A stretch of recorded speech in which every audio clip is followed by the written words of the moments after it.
মাঘৰ মাহৰ উৰুকাৰ দিনা গছ বন্ধাটো আমাৰ পৰম্পৰা। ঘৰত থকা প্ৰত্যেকজোপা গছ আমি বান্ধো। আৰু এইফালে চুঙা পৰ্ক বনাবৰ কাৰণে চুঙা পৰ্ক ৰেডি হৈ গৈছে আৰু মানুহে ভিডিঅ' কৰাত ব্যস্ত আৰু মই ব্যস্ত হৈ গৈছোঁ চুঙাত পৰ্ক সোমোৱাত।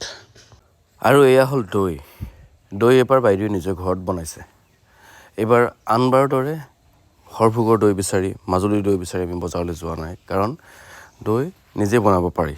আৰু এইটো এবাৰ মোৰ বাইদেৱে প্ৰমাণ কৰিছে যে নিজে ঘৰতো সৰভোগতকৈ ভাল বা মাজুলীতকৈ ভাল দৈ তৈয়াৰ কৰি নিজে উপভোগ কৰিব পাৰি। আৰু এয়া দৈ সকলোৰে কাৰণে বাই বনাই ৰেডি কৰি ৰাখিছে। হেল্ল', আজি উৰুকা হৈ গ'ল, পাই গ'লোহি আমি লখিমপুৰ। কালি ৰাতিৰ পৰা আহি আজি আমি লখিমপুৰৰ পৰা ওলাই আহিলোঁ। আৰু সকলোৱে উৰুকা বুলি ক'লে বেলেগ বেলেগ চবৰে, কিন্তু আমাৰ মানে বেলেগ চবৰে মানে কি আৰু মাছ কোনোবাই ভাল পায়, কোনোবাই মাংস ভাল পায়। এনে জেনেৰেলি দেখা গৈছে যায় যে মাছ, ডাঙৰ মাছটো খাম, কিন্তু আমাৰ সেইবিলাক নাই। আমি চিধা একদম গাহৰি ল'বাৰ। আমি গাহৰি খাম। আজি বাবলু আহিছে। বাবলুৱে কি খাব? গাহৰি খাম আজি। কিমান লাগিব? ল'ব লাগিব আজি 5 কেজি মান। এইফালে আমাৰ ভাইটি আছে। ভাইটিয়ে কি খাব বেছি? তুমি? মই চিকেন খাম। এইটো আমাৰ সমাজৰ পৰা বাঢ়ি কৰি দিছে। আমি গাহৰি খাম আৰু এতিয়া গাহৰি ল'ম 5 কেজি লাগিব বোলে। 5 কেজি গাহৰি ল'ম আজি। লৈ কেনেকৈ বনাম গোটেইটো আপোনাক ফুল ভিডিঅ'ত দেখাম, কিন্তু প্ৰথমতে বোলো গাহৰি আমি প্ৰিপেৰেশ্যনটো দেখাই দিম আপোনাক চাব। গতিকে চাই থাকক ভিডিঅ'টো। গাহৰি লোৱা, বনোৱা, খোৱা আজি উৰুকা। সকলোৱে খাওক, আপোনালোকেও খাওক। মাছ বেছি নাখাব, মাছ খাই লাভ নাই। যিমানে ডাঙৰ মাছ কিনিলেও ৰাতিলৈ আমাক মাংসটোৱে খোৱা হয়। গতিকে মাংস কিনক আৰু গাহৰি খাওক। আৰু সি সোমাই গ'লোঁ গাহৰি দোকানত। এটা মস্ত গাহৰি কাটি পেলাই থৈছে আৰু ইয়াৰ পৰা আমি ল'ম বঢ়িয়া কাৰণে একদম এইটো খৰি কাটি খাবৰ কাৰণে মজা গাহৰি। আৰু ইয়াৰ পৰা ল'ব লাগিব 5 কেজি। লৈ ল'লোঁ গাহৰি। পোৱালি মনত ফূৰ্তি একদম গাহৰি লৈ এতিয়া আমি ঘৰলৈ যাওঁ। আৰু ফাইনেলি আমি ঘৰ আহি পালোঁ। যিহেতু বিহুৰ কাৰণে চব মানে পৰ্দা চৰ্দা চব ধুই থোৱা আছে, ঘৰটো খালী হৈ আছে।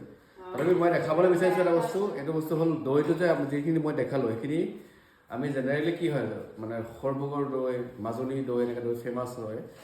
এইবাৰ আমাৰ ঘৰত মোৰ বাইদেৱে নিজে বনাইছে দৈ। আৰু এই দৈটো কেনেকুৱা হ'ব আপোনালোকে এবাৰ দেখাই দিওঁ। দেখিলে মানে আপোনালোকে ক্ৰীমতকৈ বেছি মানে হেৰি হৈ আছে দেখাত। বাকী দিন দেৰি হ'লে বোলে আৰু বেছি টেষ্ট হ'ব বুলি খায়। খাইছে অকণমান বঢ়িয়া। সৰভোগৰ দৈতকৈ কোনো গুণে কম নহয়, সঁচাই বহুত টেষ্টি। আৰু যদি মই সুবিধা পাওঁ বায়ে কেনেকৈ দৈটো বনাইছে সেইখিনি মই দেখুৱাবলৈ নেক্সট ভিডিঅ'ত দেখাবলৈ চেষ্টা কৰিম। গাহৰিখিনি উলিয়াই ৰেডি কৰি লৈছোঁ। আৰু গাহৰি সিটোলেহে বেছি একদম মন গৈ আছে, কাৰণ কেতিয়া ৰাতি হয় লাগি আছে। আৰু বহুদিনৰ পাছত মই আমাৰ এটা পৰম্পৰা ৰক্ষা কৰিবলৈ পাইছোঁ। আজি আনন্দিত হৈছোঁ, কাৰণ আমি উৰুকা দিনা তৰাজৰীৰে আমাৰ ঘৰৰ সকলোবোৰ ঘৰটোৰ পৰা আৰম্ভ কৰি প্ৰত্যেকজোপা গছ আমি বান্ধো। আৰু বহুদিনৰ পাছত মই এই সুবিধাখন পাইছোঁ, খুবেই ভাল লাগিছে। তৰাজৰী দেখিলে, তৰাজৰী এইটো তৰা গছ বুলি কয়। আমাৰ পৰম্পৰা যে উৰুকা দিনা ৰাতি আমি তামোল গছ, ঘৰ, নাৰিকল গছ, সকলোবোৰ গছ বান্ধো। আজি বান্ধি দিম, আহক।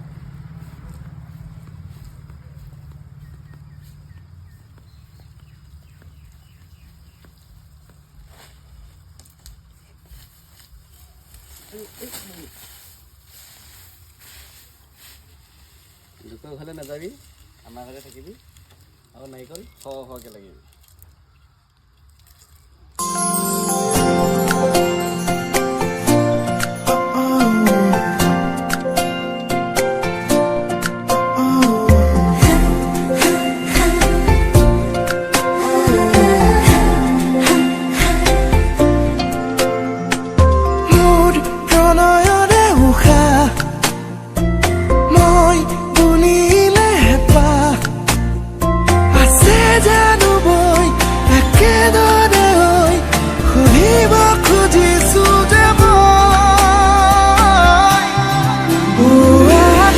মানে কি কম, লাগে ঢেৰ, কিন্তু আমি বান্দৰৰ পৰা আমি খাব নাপাওঁ।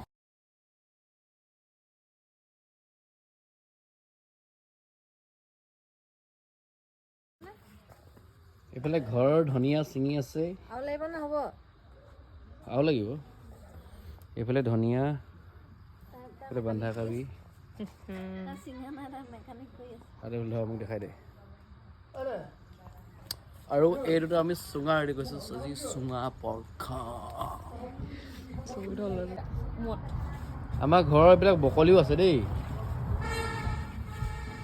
এইবিলাক ব্ৰকলি ঘৰৰ ফুলকবিটো চবৰে ঘৰ থাকে ব্ৰকলি আৰু ফাইনেলি সাজু হৈ গ'ল আমাৰ ৰাতিৰ ভোজ সাজু হৈ গ'ল মানে সাজু কৰিছোঁ বহুত সময়ৰ পৰা কেতিয়া আন্ধাৰ হ'ব লাগি আছিল আৰু এতিয়া মই আৰম্ভ কৰিছোঁ চুঙা পৰ্ক বনোৱাৰ কাৰণে ৰেডি কৰিছোঁ চুঙাত পৰ্ক সোমোৱাই আছোঁ আৰু এইফালে খৰিকাত পৰ্ক খৰিকাত দিয়াটো হৈ গৈছে ষ্ট্ৰিকটো প্ৰথমতে যিহেতু মাংসখিনি ৰেডি কৰি থৈ দিছোঁ একেবাৰতে গোটেই সোপা দি দিয়া নাই 4ডাল 5ডালকৈ দি আছোঁ এই 4ডাল হ'ব আৰু 4ডাল দি দিম এনেকৈ বনাই খাই থাকিম চুঙা পৰ্কটো এইবাৰ মই প্ৰথম ট্ৰাই কৰিছোঁ আৰু নাজানো কি হয় কিন্তু মোৰ মতেতো বহুত ভালেই হ'ব লাগে চুঙা পৰ্ক আপোনালোকে খাই পাইছেনে যদি খাই পাইছে জনাব আৰু চুঙা গোটেইখিনি দি এতিয়া ৰেডি কৰি দিছোঁ এইফালে জুই একদম এনেকুৱা হৈ আছে মানে এটা থাকিব পৰা নাই বেলেগ এটা পৰিৱেশ এনেকৈ আমি যি ভোগটো আয়োজন কৰিছোঁ আশা কৰোঁ আপোনালোকেও এনেকৈ ভালকৈ খাওক এইফালে মানুহজনে বনাই আনি দিলে লোকেল চিকেনৰ ড্ৰাই ফ্ৰাই আৰু এইফালে মোৰ হৈ আছে ষ্ট্ৰিক মোৰ ষ্ট্ৰিকো হ'ব এতিয়া গতিকে সকলোকে পুনৰবাৰ ভোগালী বিহুৰ শুভেচ্ছা জনাই আজি ভিডিঅ'টো ইমানতে সামৰিছোঁ ধন্যবাদ